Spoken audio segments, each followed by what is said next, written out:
Voyage to go, history. Life is a journey, being part of it is everything.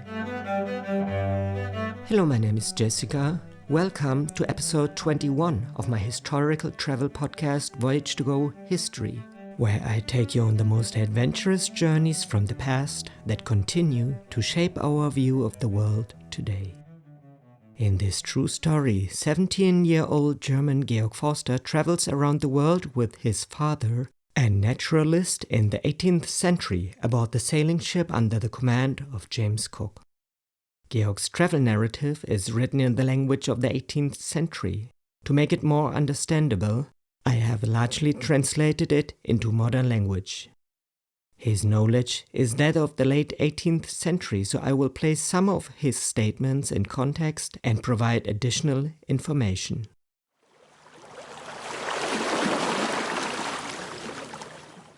What happened in the last episode? After weeks of navigating through the remote and reef-strewn South Pacific, the HMS Resolution reached the northern edge of the Tuamotu archipelago. The crew first sighted a flat, tree-dotted atoll, Resolution Island, bringing visual relief after the vast open sea.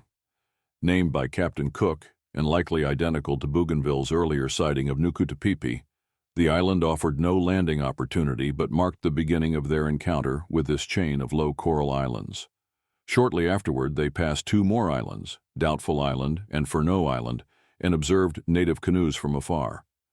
As they moved cautiously through dangerous, poorly charted waters, the crew practiced nighttime precautions like heaving to, avoiding hidden reefs.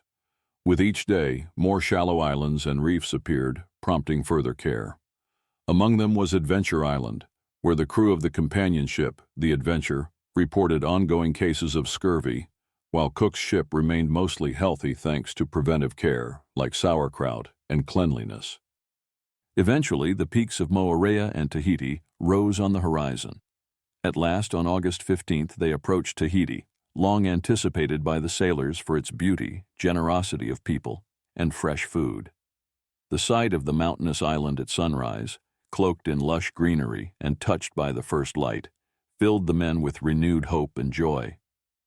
Soon after, the Tahitians approached in canoes, greeting the ship with cries of "Tayo" and offering bananas as a sign of peace. Georg and the others eagerly resumed scientific work, trading for birds and fish, observing the culture, language, and customs of the islanders. The Tahitians' gentle nature, their intricate tattoos and refined clothing left a deep impression. Linguistically curious, Georg noted structural elements of their language and found it melodious and easy to learn. A man named Otai, likely a local noble, came aboard with his wife and sisters, further strengthening the friendly exchange. This leg of the voyage marked a turning point, from hardship and danger to renewed cultural encounters and the rich, welcoming shores of Tahiti.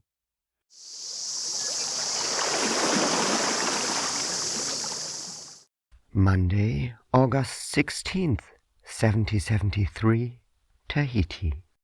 The younger sister, Maroraï, had a graceful figure, especially the upper part of her body, which was remarkably delicate and finely built. Her features were not as regular as her brother's, but she had a pleasant, round face with an indescribably charming smile. It seemed they had never been aboard a ship before, so amazed were they by everything they saw. They didn't stop at looking around the deck, but went below with one of the gentlemen to explore the officers' cabins. There, they inspected everything with great curiosity. Maroraï was especially taken with a pair of bed sheets she spotted on a bunk. She tried in many ways to get them as a gift from her companion, but he refused. Though he was willing to give them to her, he demanded a personal favor in return, something Maroraï at first declined. But seeing no other way to get what she wanted, she finally gave in after some hesitation. The victor was already preparing to celebrate his triumph when the ship, at the worst possible moment, struck a rock and ruined all his joy. Alarmed, the would-be lover, realizing the danger more quickly than his companion, rushed to the deck. All the other sailors did the same, each man to his post, leaving the Polynesian guests unattended. They soon realized that the tide, during the complete calm, had silently carried them toward the rocks. In fact, they were already stuck fast on them before it was even possible to reach the harbor entrance, although they had been barely a stone's throw away. Meanwhile, the ship kept pounding again and again on the rocks, making their situation look increasingly dire. Fortunately, the sea was calm, so there was no heavy surf crashing on the rocks. Had the usual sea breeze set in, the ship could not have been saved. But that wind remained absent the entire day. Officers and passengers alike did everything they could. A boat was immediately launched. It dropped an anchor a short distance from the ship. Using this anchor, they managed to lift and refloat the vessel. When the islanders saw how hard the crew worked, they immediately joined in. They helped at the capstan, assisted with hauling ropes, and performed various other tasks. Had they harbored even the slightest treacherous intent, this would have been the perfect moment to cause serious trouble. But in this, as in every other event, they proved entirely friendly and kind-hearted. During this exhausting labor, the crew endured extreme heat. The sun burned intensely. Not a single cloud appeared across the horizon, and there was not the faintest breeze. At the time of this mishap, the Adventure lay close by. It escaped danger by quickly dropping anchor. One of the fortunate conditions that contributed to their rescue was that the rocks they had grounded on had ledges. This allowed the anchor to grip somewhere, something rare with reef rocks, which usually drop off vertically. Around 3 p.m., after 90 minutes of effort, the crew managed to free the ship. They quickly took some provisions, and because the area was highly dangerous should an east wind rise, they manned the boats of both ships and had themselves towed out to sea. By 5 p.m., a light land breeze came to their aid. They immediately relieved the boats of duty and sent them to assist the Adventure in raising anchor. However, that crew had not waited. They had already let the cable run to take advantage of the favorable wind without delay and to follow. Both ships then tacked back and forth all night. They saw the dangerous reefs lit by many fires, by whose light the islanders fished. Tacking is a fundamental sailing maneuver that allows the ship to progress in a zigzag pattern against the wind. Since traditional sailing ships like the HMS Resolution and the Adventure could not sail directly into the wind, they had to tack in order to make headway toward a destination upwind. Tacking involves turning the bow of the ship through the wind so that the wind shifts from one side of the sails to the other. This change in direction allows the ship to sail on a new course angled into the wind from the opposite side. By alternating between these angles, usually about 45 degrees to the wind, sailors could gradually advance in the desired upwind direction. On exploration voyages like Cook's Second Pacific Expedition, tacking was essential when navigating narrow straits, avoiding reefs, or approaching islands where wind conditions were not favorable. For large vessels like the Resolution and the Adventure, proper timing, coordination, and sail handling were crucial to execute a tack safely. A poorly timed tack could leave the ship in irons, stuck facing the wind and unable to move, especially dangerous near shallow waters or coral reefs.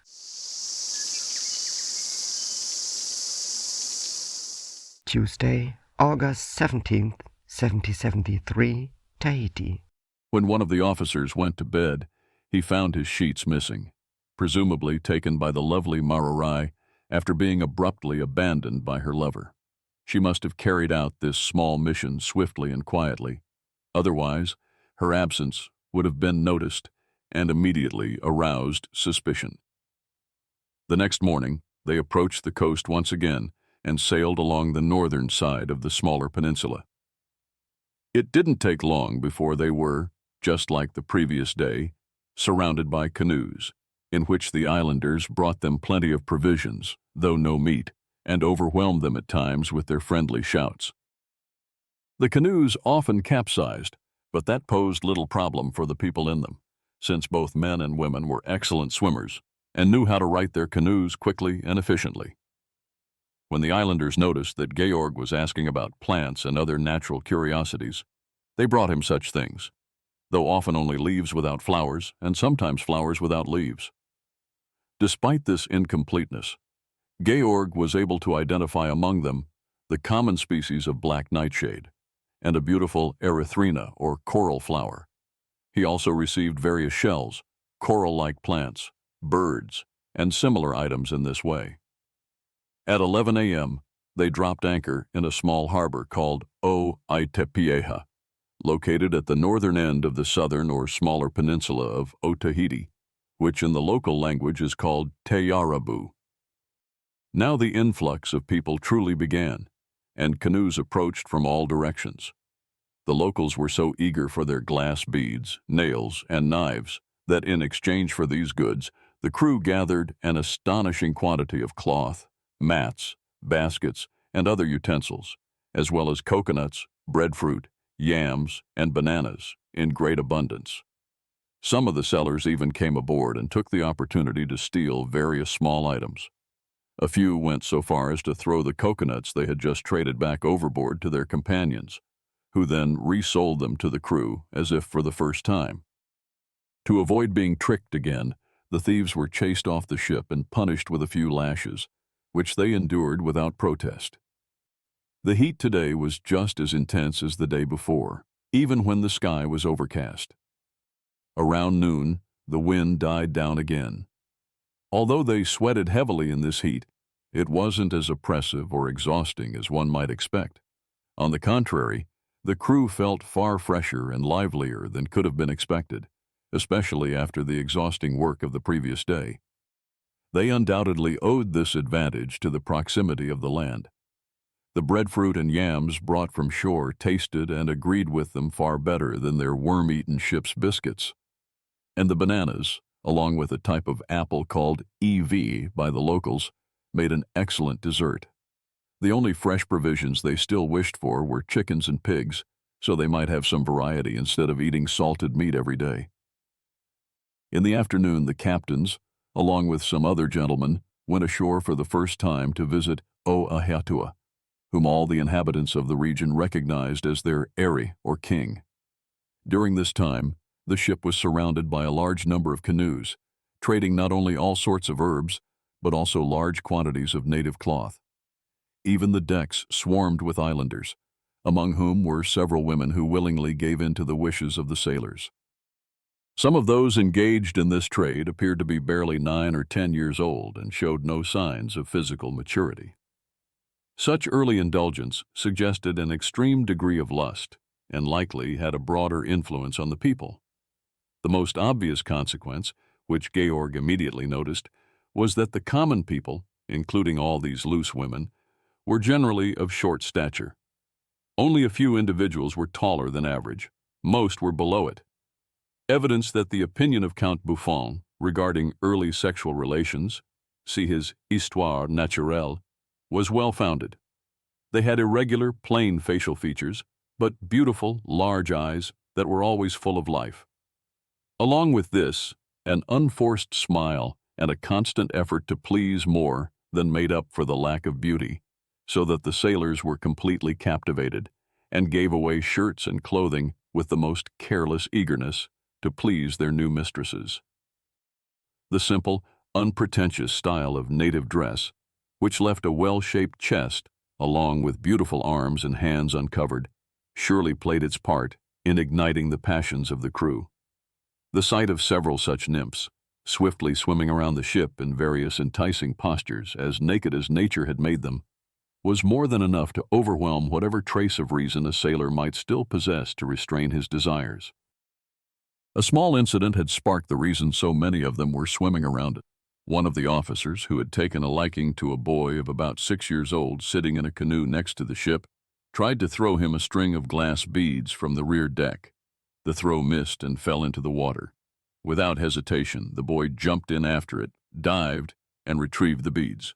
To reward his skill, they threw him several more, and this prompted a crowd of men and women to demonstrate their own abilities in the water. They didn't just recover individual strings of beads that were tossed into the sea, but also managed to bring up large nails, even though, due to their weight, they sank rapidly. Sometimes they stayed underwater for quite a while. But what seemed most astonishing was the extraordinary speed with which they shot down toward the seabed, clearly visible in the transparent water. Since bathing is a common habit in this land, as Captain Cook had already noted on his earlier voyage, the people surely learned to swim from the earliest age. They thus possess such skill in it that one might almost consider them amphibians, given their agility in the water and the flexibility of their limbs. After continuing these swimming displays and other activities until sunset, they gradually made their way back to the shore. Around this time, the captains and their group returned on board, without having seen the king. For reasons of mistrust, who knows why, he had not allowed them to appear before him, but had only sent word that he would visit them in person the following day. Not wanting their trip ashore to be entirely in vain, they took a walk along the coast, heading east. A crowd of locals followed them everywhere. When they reached a stream, the people eagerly offered to carry them across on their shoulders. On the far side, however, the islanders gradually dispersed until the visitors had only one man left with them. They let him go ahead as a guide and followed him to an uninhabited point of land jutting into the sea. The area was overgrown with wild plants and shrubs. After pushing their way through the thicket, they came upon a pyramid-shaped structure made of stone. The base of it, at the front, was about 18 meters, 60 feet wide. Their companion told them it was a burial place or sacred meeting ground called a marae, and named it Marae no O-Aitepieha, the burial place of O-Aitepieha, who was now king on Teiarrabu.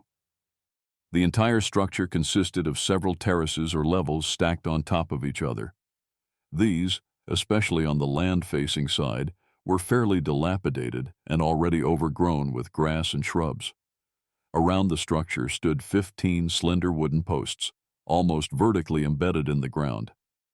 Some of them were around 5.5 meters, 18 feet tall. On each post, 6 to 8 small, somewhat misshapen human figures were carved, some male, some female, stacked one above the other, but always with a male figure on top. All the figures faced the sea, and their faces resembled the carved human heads seen on the fronts of the local canoes, which are called itai or itihi. A short way downhill from the marae stood a kind of thatched roof supported by 4 posts. In front of it, a trellis or fence made of slats had been erected, decorated with bananas and coconuts, called no tetua, offerings for the deity. The visitors sat down in the shade of this shelter to rest, and their guide offered them some of the bananas, assuring them they were maitai, good to eat. Such an invitation was not to be refused, and since the fruit was just as good as their guide had promised, they didn't hesitate to enjoy it heartily, even though it came at the expense of the gods.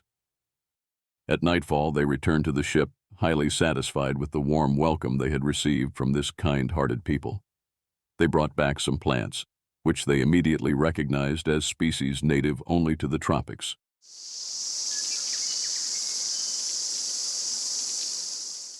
Wednesday, August 18th, 1773, Tahiti.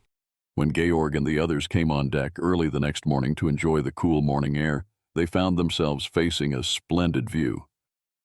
The golden morning light of the sun seemed to double the charm of the natural beauty surrounding them. The harbor they lay in was small, so much so that their 2 ships nearly filled it entirely. The water within it was as clear as crystal and smooth as a mirror, while outside, the sea broke against the outer rocks in snow-white foaming waves.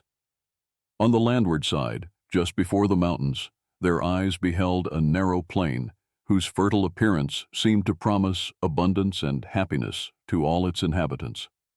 Directly opposite the ship, between the mountains, a narrow, well-cultivated valley opened, full of dwellings and flanked on both sides by forested hills. These ran upward in broken lines along the valley's length, showing themselves in varying colors and distances.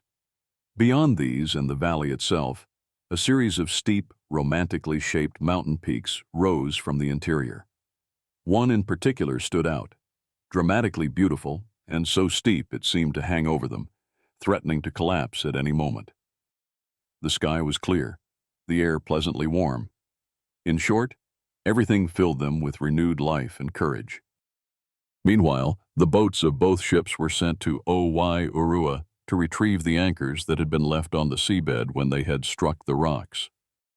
At the same time, a group of Marines and sailors was ordered ashore to trade for provisions and to refill the empty water barrels with fresh supplies. To carry out this task, they took possession of an abandoned hut near the beach. It provided not only shade from the sun, but, thanks to its fencing, also protection against theft by the locals. Just as Captain Cook was preparing to go ashore, he received a visit from a prominent man named O-Aitepieha, who had his 2 sons with him. They brought Cook some cloth and a few small gifts, for which they received in return knives, nails, glass beads, and a shirt. One of the sons put the shirt on, and in this outfit they accompanied the Europeans ashore. As soon as Georg and his companions had gone ashore, they left the sandy beach behind.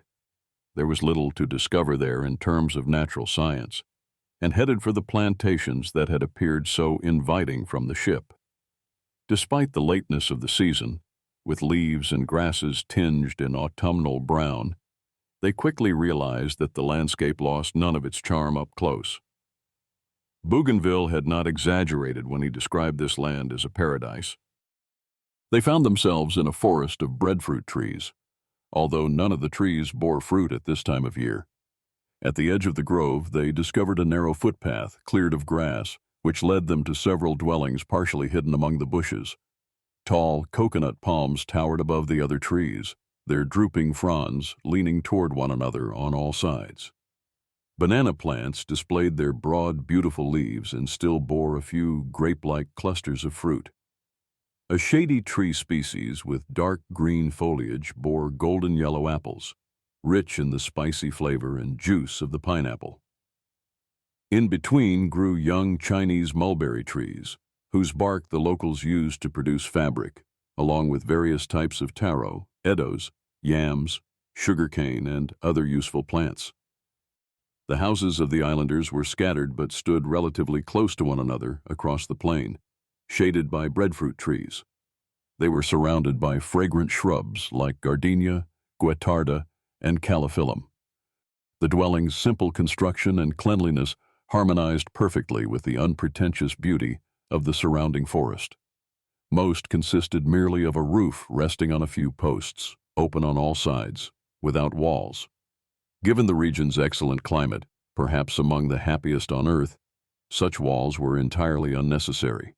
Dew and rain, the only notable changes in weather, were typically kept at bay by a simple roof alone. For this purpose, the pandanus tree provided broad leaves to serve as roofing, while the trunks of breadfruit trees were used as posts, making the tree useful in more than one way. Meanwhile, there were also some dwellings that, seemingly designed to offer more privacy, were enclosed by woven reed fences, making them look quite similar to large bird cages. These walls featured an opening that served as a doorway and could be closed off with a wooden plank. In front of each hut sat a small group of people who had either reclined in the soft grass or were seated cross-legged, chatting away their happy hours or simply resting. Some stood up as Georg and his companions approached, joining the group that followed them, while many others, especially older individuals, remained where they were, content to greet the passers-by with a friendly "Tayo." Noticing that Georg and his companions were collecting plants, their guides eagerly picked the same kinds they had seen the visitors gather and brought them along. Indeed, these plantations contained a great number of wild species that sprang up in that beautiful disarray only nature can produce, forever superior to the rigid design of man-made gardens, and especially awe-inspiring when enhanced by the right touch of human care. They discovered various grasses, more delicate and fine than those found in northern climates, but thriving in the shade with a fresh, lush appearance, forming a soft green carpet. These grasses also helped retain soil moisture, which in turn nourished the trees, flourishing in excellent condition. Many small birds lived among the shaded branches of breadfruit and other trees, singing melodiously, contrary to the odd European belief that tropical birds lack harmonious voices. In the crowns of the tallest coconut palms, a kind of small, brilliantly sapphire blue parrot could be seen. Another green variety with red markings was often found under the banana trees and frequently appeared tame in the homes, where the locals seemed to cherish them for their red feathers. A kingfisher with dark green plumage and a ring-shaped band of the same color encircling its white throat, a large cuckoo, and several species of doves hopped cheerfully among the branches, while a bluish heron strode gravely along the lake shore, picking up shells, snails, and worms. A beautiful stream rolled over a bed of pebbles, winding its way down the narrow valley and filling empty casks with silvery clear water as it flowed into the sea. Georg and his companions followed its crooked banks a good distance upstream until they met a large group of islanders. These people followed three individuals dressed in various pieces of red and yellow cloth with matching elegant turbans. They carried long sticks or staffs in their hands, and one of them was accompanied by a woman said to be his wife. When Georg's group asked what this procession signified, the locals replied that these men were Teiarrabu. Noticing that the foreigners still didn't fully understand their language, they added, Tata no te Iatua, men belonging to the deity and to the marae, the sacred burial and assembly ground. In other words, they were likely priests. They stood for a while to see if the group would perform any kind of religious rite or other special ceremony. But when nothing of the sort took place, they returned to the shore. Around midday, Captain Cook returned to the ship with Georg and the two sons of the aforementioned O-Aitepieha, still without having met Aheitua, who, for reasons no one could guess, continued to avoid a personal encounter. Their two indigenous guests sat down with them at the table and ate from their boiled vegetables, but left the salted meat untouched. After the meal, one of them took the opportunity to steal a knife and a pewter spoon, despite the fact that the captain had already given him a generous assortment of gifts, with no expectation of anything in return. Gifts that should have satisfied him and deterred him from violating the laws of hospitality in such an ugly way. As soon as the theft was discovered, and it became clear that he was about to be expelled from the deck, he didn't hesitate. He jumped overboard, swam to the nearest canoe, and sat calmly inside it, as if defying their superior force. Captain Cook, outraged by the man's shameful behavior, fired a musket ball over the thief's head, but this had no effect, except that the islander dove back into the water and overturned the canoe. A second shot followed, yet as soon as he saw the flash from the pan, he dove again, and the same happened with the third shot. At that point, the captain manned a boat and rowed toward the canoe under which the diver had taken cover. But the man didn't wait. He swam to a double canoe nearby. They gave chase, but that canoe escaped through the surf and reached the shore. From there, the islanders began throwing stones at the crew, forcing them to retreat. Finally, a 4-pounder cannon was fired toward the shore. The blast ended the incident at once. It struck such fear into the islanders that Georg's crew was able to seize 2 double canoes without resistance and bring them back to the ship.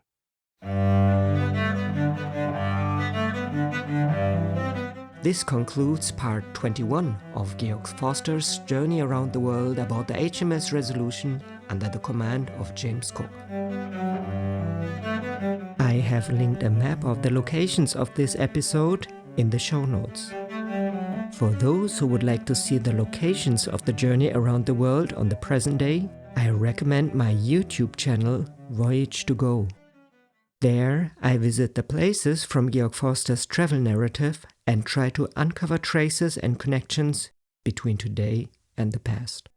So that was episode 21 of our journey around the world with Georg Forster, Captain Cook and the HMS Resolution, on which we will continue our travels together in the coming weeks. I hope we can travel a little further together, because life is a journey, being part of it is everything.